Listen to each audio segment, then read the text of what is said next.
Seja bem-vindo a mais um vídeo do canal Fomos Testemunhas de Jeová. Agora que me conhece um pouquinho mais, vamos ao segundo ponto então, questões doutrinais.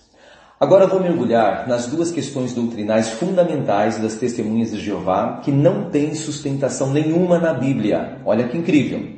A primeira questão você com certeza vai se surpreender. Eu fiquei de queixo caído. Respira fundo, coragem, vamos lá. A verdadeira verdade te espera. Primeira questão, onde Jesus realmente morreu? Numa estaca ou numa cruz? Eu vou começar com a explicação do site jw.org. Inclusive você pode acessar depois e confirmar exatamente o que eu vou ler aqui, tá? O site jw.org dá a seguinte resposta. Vou ler exatamente como está escrito, mas você pode confirmar depois cada expressão e verá que representa a verdade, certo? Bom, diz assim.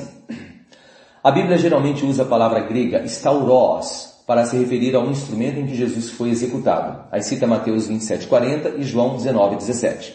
Embora essa palavra muitas vezes seja traduzida como cruz, diversos eruditos concordam que seu significado básico, na verdade, é poste reto. De acordo com o dicionário Vine, o significado exegético e expositivo das palavras do Antigo e Novo Testamento, stauros, denota principalmente poste ou estaca vertical. Em tais peças, os malfeitores eram pregados para execução. O substantivo stauros, o verbo staurou, amarrar a uma estaca ou poste, devem ser originalmente distinguidos da forma eclesiástica da cruz de duas vigas. Além disso, a Bíblia usa a palavra grega xilon como sinônimo de stauros, Atos 5:30 e 1 Pedro 2:24. Essa palavra significa madeira, viga, estaca ou árvore. Desse modo, a The Companion Bible, a Bíblia companheira, conclui: não há nada no grego do Novo Testamento que sugira duas peças de madeira. Fim da explicação do jw.org. Então, segundo essa explicação do jw.org, Jesus realmente morreu em uma estaca, ok? Mas a pergunta que eu faço é a seguinte: o que eles, os editores da Torre de Vigia, com supervisão do corpo governante, usaram como ajuda para chegar e mostrar essa conclusão para o público? Onde foram pesquisar? Resposta: em fontes externas. Notaram que eles usaram para nos convencer da doutrina da estaca? Primeiro aspecto, citaram o termo, se vocês prestaram atenção, diversos eruditos, mas não citaram quem foram os diversos eruditos. Seus nomes, deveríamos ter as referências desses nomes para pesquisarmos sobre eles, concorda? Outra fonte externa que eles citaram, dicionário Vine, ok? E uma outra fonte externa, The Companion Bible. Portanto, algumas perguntas que não quer calar em minha mente sincera são as seguintes. Primeiro, se eles abalizam suas pesquisas em fontes externas, porque eu, você, não podemos fazer nossas próprias provas, pesquisas? Segunda pergunta, será que eles acham que somos criancinhas, que não temos madureza suficiente para fazermos nossas próprias pesquisas? Terceiro, por que tanto medo em nos permitir pesquisar livremente? O conhecimento é democrático atualmente. Está disponível a todos hoje em dia, a um clique da sua mão. Quarta pergunta, o que eles temem que iremos encontrar? Quinta pergunta, esse posicionamento reflete a forma como Deus pensa em relação a esse assunto? Em relação a questionamentos ou expressar o que se sente livremente? Já falei sobre isso, mas vou repetir de novo. Moisés questionou a sentença que Jeová havia dado para exterminar o povo dele no deserto. E Jeová não o encarou como rebelde, muito pelo contrário, mudou a sua decisão por causa dele. Note, o Todo-Poderoso mudou o que já havia determinado, porque um homem o questionou com respeito. Pegou o ponto? O segundo exemplo que eu já citei foi de Abacuque. Ele não foi exterminado quando questionou a Deus. E o apóstolo Paulo, terceiro exemplo, em Atos 2:11, Ele não ficou com medo de perder o controle quando os bereanos o peitaram. Muito pelo contrário, os elogiou, disse que eles tinham uma mentalidade mais nobre do que os outros irmãos. Então é nítido que esse posicionamento por parte da classe que toma a liderança entre as testemunhas de Jeová, de não nos permitir fazer nossas próprias pesquisas, não reflete a forma como Deus pensa em relação a questionamentos. Ficou claro esse ponto para você também? Dessa forma, o que eu fiz? Eu coloquei a mesma pergunta, como Jesus morreu, num site de pesquisa bíblica chamado biblia.com. É um site neutro e que está acessível a todas as pessoas, pesquisadores sinceros, e me surpreendi com a resposta dada por esse site. Me surpreendi com a forma como eles responderam e vou passar isso para você agora. Então eu coloquei a pergunta: onde Jesus morreu? Numa estaca ou numa cruz? Note a resposta. Em fins do ano de 1970, arqueólogos israelenses encontraram o esqueleto de um crucificado há cerca de 2.000 anos.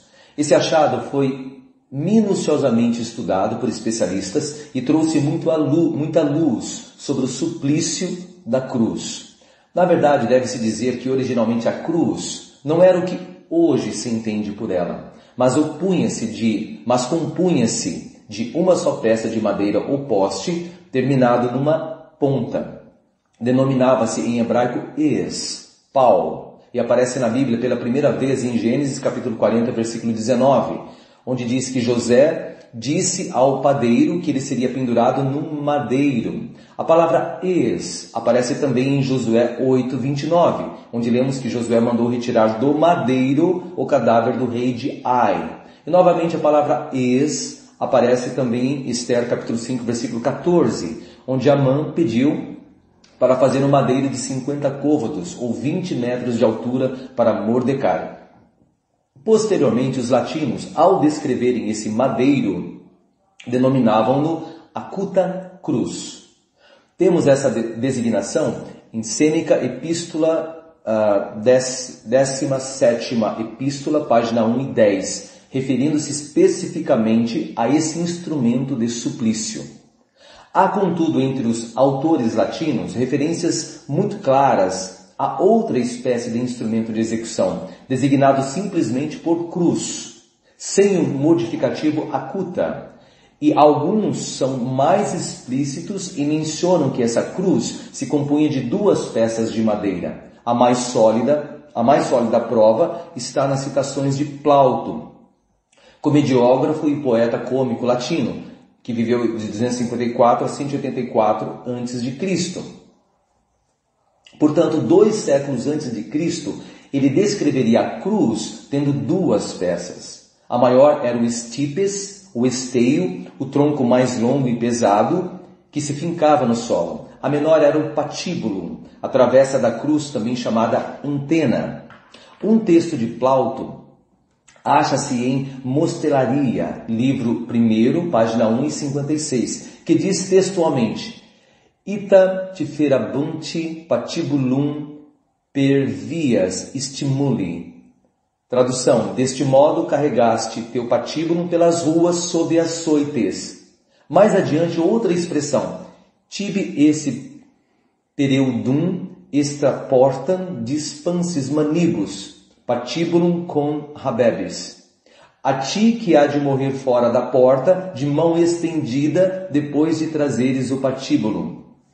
O mesmo autor clássico, Plauto, em sua obra Carbonária, fragmento 2, faz outra referência à segunda peça da cruz. Patibulum ferati, per urbem dende adfigatur cruci. O patíbulo era carregado através da cidade, em seguida pregado na cruz. Essas palavras foram escritas bem mais de 1,5 século antes de Cristo. Tertuliano, em fins do século II, em Adversus Nations, livro 2, afirma: Tota cruz impatur cum antena silicete sua et com illo sedilis excesso. Toda cruz assim suspensa com a sua verga atravessada, e nela sobressai o assento. Temos nas citações acima, primeiro o testemunho de um pagão, depois o de um pai da igreja. Ambos viveram no tempo em que se crucificavam pessoas e testemunharam a forma da cruz. Há também um testemunho que reputamos valioso de Maternus Julius Firmicus, escritor latino pagão que viveu no tempo de Constantino. Afirma em sua Mathematica, sexta, página 31. Patíbulos sufixos in crucem tolitur. O patíbulo era pregado na cruz levantada. Ainda segundo essa descrição de Plauto, capítulo 2, o patíbulo ou trave da cruz era levado pelo réu simplesmente sobre o ombro, ou passando-o por detrás do pescoço, segurando a trave com as mãos, uma de cada lado. Rihault de Fleury foi talvez o mais notável pesquisador da cruz. Ele consultou obras antigas, descrições, iconografias e viajou muito. Depois de longos anos de pesquisa, escreveu sua famosa Mémoire sur les instruments de la Passion, que publicou em Paris em 1870. Na página 73 dessa obra, ele afirma que a cruz em que Cristo morreu era feita de uma árvore conífera, espécie de pinheiro oriental, e consistia de uma haste vertical e outra transversal. Baseando-se em testemunhos comparativos, conclui que a cruz deveria ter o stipes, o tronco propriamente dito, de uns 4,80 metros e patibulum, a haste transversal, de 2,30 a 2,60. Seu peso era cerca de 100 quilos. Isso coincide com os dados de outro estudioso, Buzzi, que em sua nota ao Evangelho de São Marcos, página 371, afirma que as cruzes pesavam geralmente 100 quilos, sendo que 70 quilos era o peso do stipes. Nesse caso, o patíbulo deveria pesar cerca de 30 quilos. Outro paciente pesquisador da cruz foi Rosmeister, em seu livro Christus Dominus Spinis Coronatur, página 17. Diz que a cruz constava de 2 travessões, um vertical chamado stipes ou palus e o outro horizontal chamado patíbulo. O stipes estava ordinariamente cravado no solo, no lugar do suplício. A Enciclopédia Católica diz: o stipes da cruz era erguido no local do suplício, fixado no solo antes da execução. Nenhum texto diz que a cruz era carregada inteira. Isto não seria possível no caso de Jesus, pois a cruz teria mais de 4 metros e um peso tal que não apenas um homem enfraquecido pela flagelação seria incapaz de levar, mas mesmo um homem são e robusto não conseguiria fazer isso.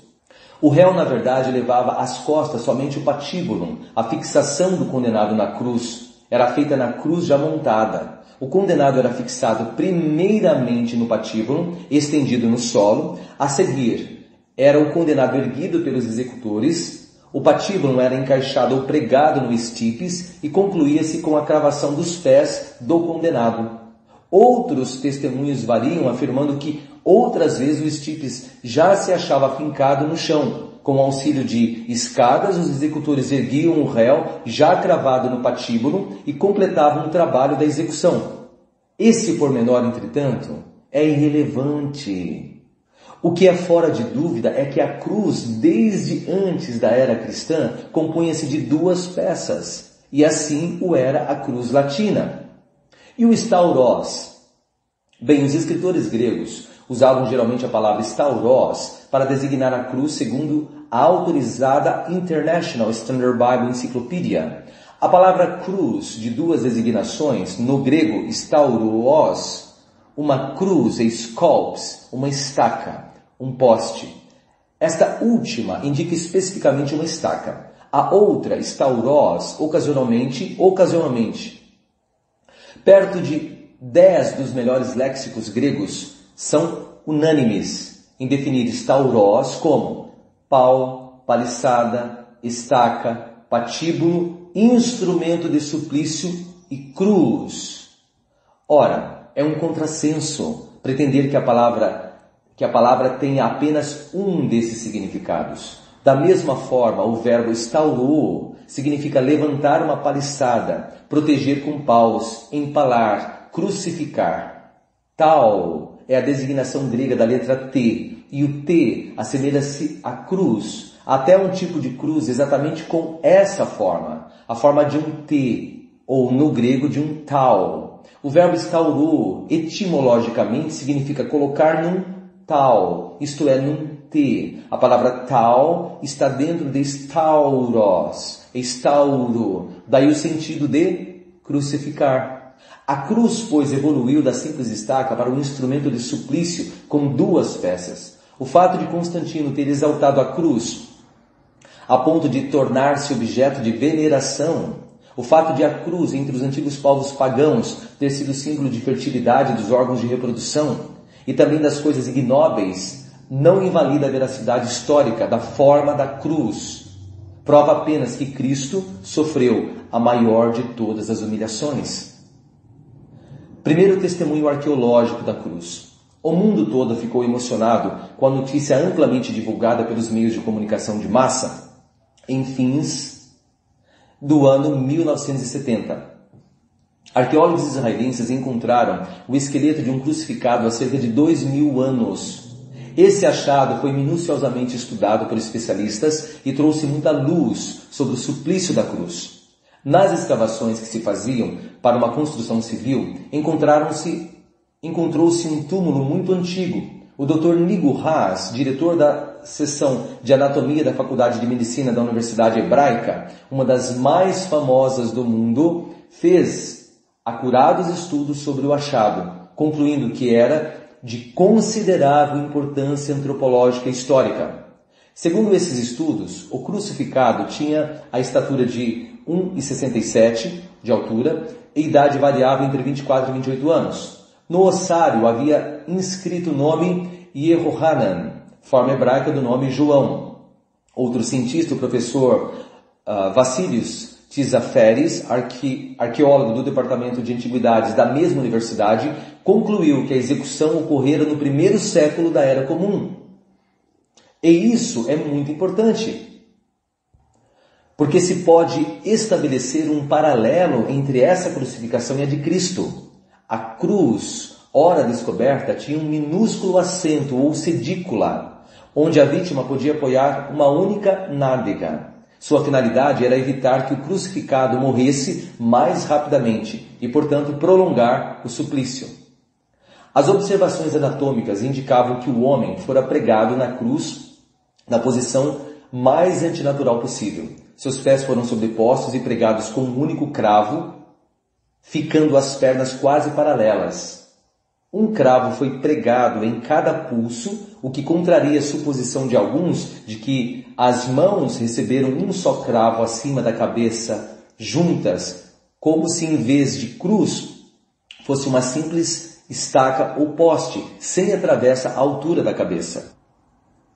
Os joelhos foram dobrados com o direito sobre o esquerdo, os braços estendidos em sentido horizontal e o tronco estava contorcido. Essas palavras são reproduzidas de extenso artigo intitulado Achado esclarece o suplício da cruz, publicado no jornal O Estado de São Paulo, edição de 5 de janeiro de 1971. Ambas as tíbias do réu haviam sido fraturadas. Nico Haas concluiu que as pernas foram quebradas por algozes, talvez como um golpe de misericórdia. O grande arqueólogo Siegfried S. Horn também escreveu a respeito. Foi a descoberta arqueológica do século, igual em importância à do achado dos papiros do Mar Morto. Diz Horn, num trabalho sobre o acontecimento, intitulado O Primeiro Testemunho Arqueológico da Crucificação, reproduzido em várias revistas especializadas. Verificou-se, depois de detido o exame, que os cravos perfuraram não as mãos, as palmas das mãos, mas sim os braços, no caso do jovem encontrado. Minucioso estudo dos vestígios das perfurações em ambos os antebraços da vítima, perto do pulso, revelou que ambos apresentavam o mesmo sinal de um cravo para cada antebraço. Fosse o caso de um só cravo para pregar os dois pulsos, o primeiro teria perfuração mais larga e o segundo mais estreita, devido à forma afunilada e pontiaguda do cravo, o qual tinha 18 centímetros. Parece que, em casos de muita robustez do réu, perfuravam-se os pulsos ou o antebraço, no geral, porém perfuravam-se as palmas das mãos, como ocorreu com Cristo. Isso é comprovado por um simples detalhe que deve ser observado no relato da Bíblia, em João capítulo 20, versículo 25. Então os outros discípulos lhe disseram: nós vimos o Senhor. Mas ele lhes disse: se eu não vir nas mãos dele a marca dos pregos, não colocar o dedo na marca dos pregos e não colocar a mão no lado dele, de modo algum acreditarei. Note que o substantivo está no plural e não no singular, o que seria fato se Cristo fosse pregado com as mãos para cima e não com os braços estendidos. Outra base de pesquisa e lógica que sepulta definitivamente a ideia de Jesus ter sido executado em um poste simples foi apresentada em 1948, onde o médico austríaco Hermann Moeder mostrou que se uma pessoa é empalada com as mãos pregadas diretamente acima da cabeça, ela morre por asfixia em aproximadamente 6 minutos. Isso foi confirmado depois por outros pesquisadores, tais como o professor do Departamento de Patologia na Universidade de Columbia, nos Estados Unidos da América, Frederick T. Zugby. Com a ajuda de experimentos bastante precisos, descritos na revista Bible Review de abril de 1989, páginas 35 ao 43, duas perguntas sobre a crucificação. Primeira, a vítima morre por asfixia? Segunda, pregos na mão seguram o peso do corpo? Ele mostrou que se alguém for pregado com os braços estendidos, formando um ângulo entre 60 e 70 graus, essa pessoa não fica asfixiada e pode permanecer viva por várias horas. A conclusão óbvia derivada disso é que Jesus não pôde ter sido empalado com os braços estendidos para cima. O Dr. Zugby mostrou também que os pregos não precisam ter passado através dos pulsos, como alguns disseram, porque também há áreas nas palmas das mãos onde os pregos foram cravados que podem suportar, note, centenas de quilos. E isso o próprio relato bíblico comprova esmagadoramente. Marcos capítulo 15, versículos 25, depois do 33 e 34. Diz assim: e era a hora terceira e o crucificaram. Quando chegou a 6ª hora, caiu uma escuridão sobre toda aquela terra, até a 9ª hora. E à 9ª hora Jesus clamou em alta voz: Eli, Eli, lama sabachthani, que traduzido significa: Deus meu, por que me abandonaste? Pergunta: quantas horas, pelo menos segundo os versículos de Marcos, Jesus levou para morrer? 6 minutos ou 6 horas? Portanto, é impossível Jesus ter morrido numa estaca simples, com os braços para cima, com apenas um prego. Mesmo se não quiser avaliar com a mente aberta os fatos, as referências bibliográficas, os argumentos bíblicos colocados há pouco no site biblia.com, a verdade é muito clara e fácil de se provar com poucos argumentos, e eu vou provar isso agora para você em 2 minutinhos. É uma dinâmica irrefutável e eu vou precisar da sua ajuda, ok? Primeiro passo, fique em pé.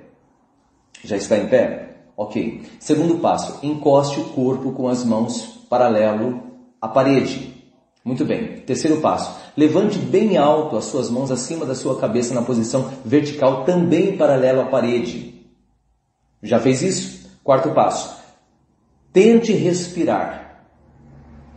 Novamente, você vai notar uma dificuldade muito grande para respirar nessa posição. Imagine as suas mãos pregadas em cima e os pés também. Quinto passo, estenda os braços 60 a 70 graus agora na posição vertical e tente respirar. Muito mais fácil, né? Depois de fazer esse simples exercício prático, responda sinceramente: qual das duas posições possibilitaram que Jesus ficasse agonizando por 6 horas com os braços para cima, na vertical, como num poste único, ou com os braços estendidos na horizontal, numa cruz de 2 peças? Eu sei que você é sincero e já tem a resposta. Mas alguns talvez argumentem, né? Mas Jesus era perfeito, então ele conseguiria aguentar muito mais tempo do que um homem imperfeito com os braços para cima na vertical. Boa lógica, mas essa lógica não se sustenta, porque os outros 2 crucificados aguentaram o mesmo tempo que Jesus. Tanto é que tiveram que se lhes quebrassem as pernas para que morressem mais rápido. Outra coisa, mesmo que Jesus mesmo Jesus sendo perfeito e aguentando mais tempo, vamos dizer 10 vezes mais do que um homem normal aguentaria. Jesus conseguiria sobreviver na posição com os braços para cima, na vertical, por no máximo 60 minutos, ou 1 hora, que é o total de 6 minutos, conforme bem explicado pelo médico austríaco Hermann Moeder, multiplicado por 10. Mas isso não aconteceu. Porque depois que quebraram as pernas dos outros dois, foram quebrar as pernas de Jesus. Ele já havia morrido e por isso não foi necessário quebrar-lhe um osso. Note, ele estava tão esgotado que morreu primeiro que os outros 2 humanos imperfeitos. Conseguiu-se convencer agora de que fomos enganados por muito tempo pela doutrina da estaca? Mas ainda há uma outra coisa importante que eu quero chamar a atenção nessa questão doutrinal. É sobre a argumentação lógica e coerente usada na Bíblia.com. Você conseguiu perceber a diferença? Ela não usou termos genéricos como diversos eruditos, como foram usados no site jw.org, muito pelo contrário. A Bíblia.com, como você viu, citou todos os nomes referenciados, com datas, local, livro, volumes, páginas, justamente para facilitar futuras pesquisas para os sinceros pesquisadores. Isso é o mínimo que deveríamos esperar de uma pesquisa séria. Você concorda comigo?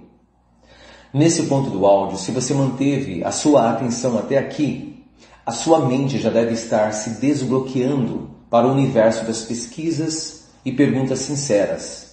E já deve estar chegando à mesma conclusão que eu. Então, depois dessa lógica irrefutável, eu faço uma pergunta. Por que não conseguimos pesquisar em fontes externas assuntos doutrinais, tais como esse que acabamos de analisar? Resposta: não conseguimos pesquisar em fontes externas por causa do quê? Por causa da programação mental paralisante ou dos comandos que foram bombardeados em nossa cabeça para supostamente nos proteger e proteger a congregação.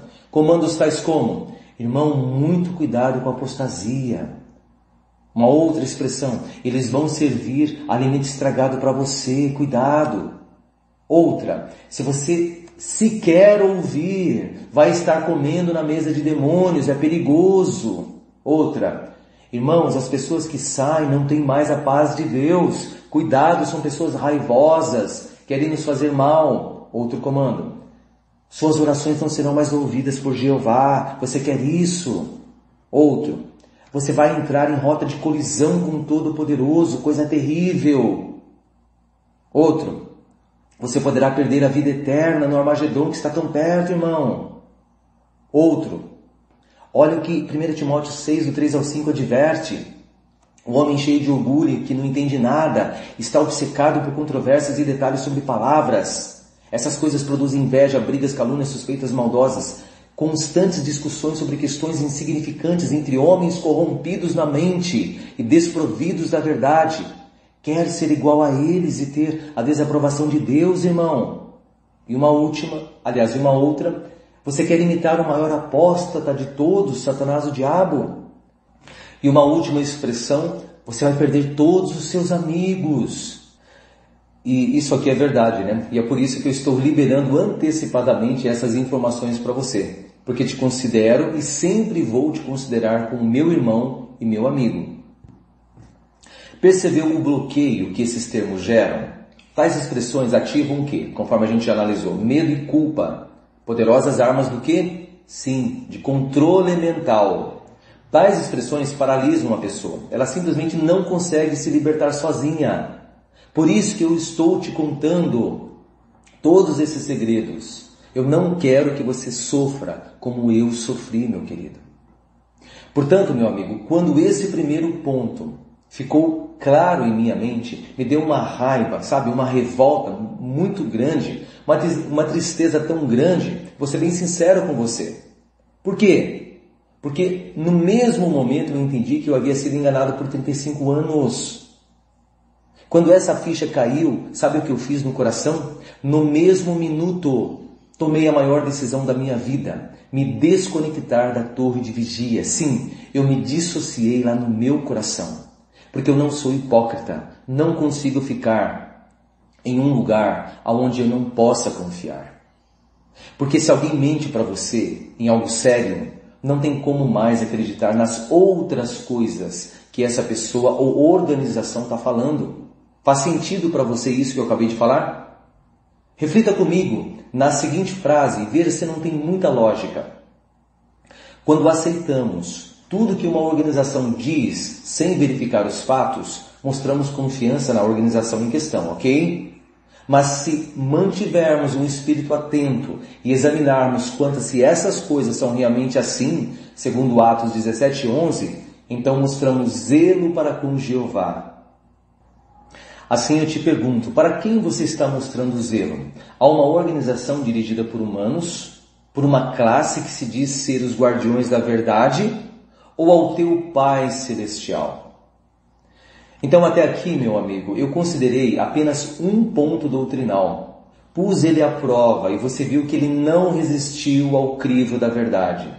Mas antes de explorar um pouco mais como eu me senti e ir para o ponto 3, onde eu vou te contar o que eu estava planejando fazer em função de toda a dor emocional, física, financeira que essa organização causou a mim e a minha amada esposa, e porque eu acabei mudando de ideia, eu vou abordar agora o segundo pilar mais importante dessa organização, que se diz ser a única religião verdadeira. Inscreva-se no canal, deixe o seu like, compartilhe o vídeo, faça a sua parte para ajudar outros.